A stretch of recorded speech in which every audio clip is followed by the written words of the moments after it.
চট্টগ্রামের কোতোয়ালি থানায় দায়ের হওয়া ৫ মামলায় সনাতনী জাগরণ জোটের মুখপাত্র চিন্ময় কৃষ্ণ দাসের জামিন আবেদন নামঞ্জুর করেছেন আদালত। ৩ June Chattogram metropolitan magistrate Abu Bakkar Siddique এ আদেশ দেন।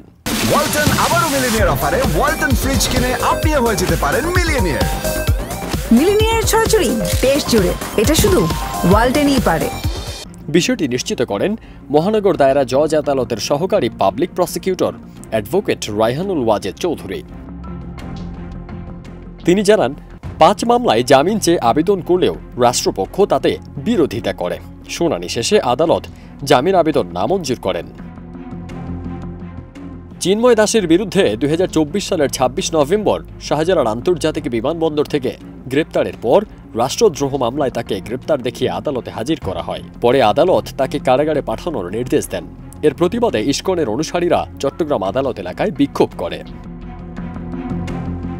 ওই দিন বিকেলে আদালত চত্বরে সহিংসতার এক পর্যায়ে রঙ্গম কনভেনশন হলের গলিতে আইনজীবী অ্যাডভোকেট সাইফুল ইসলাম আলিফ ছুরিকাঘাতে নিহত হন।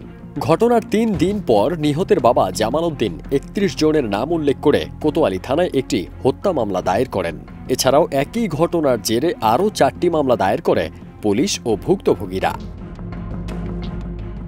এই ৫ মামলাতেই বর্তমানে চিন্ময় দাস কারাগারে আছেন এবং তার জামিন আপাতত মঞ্জুর হয়নি।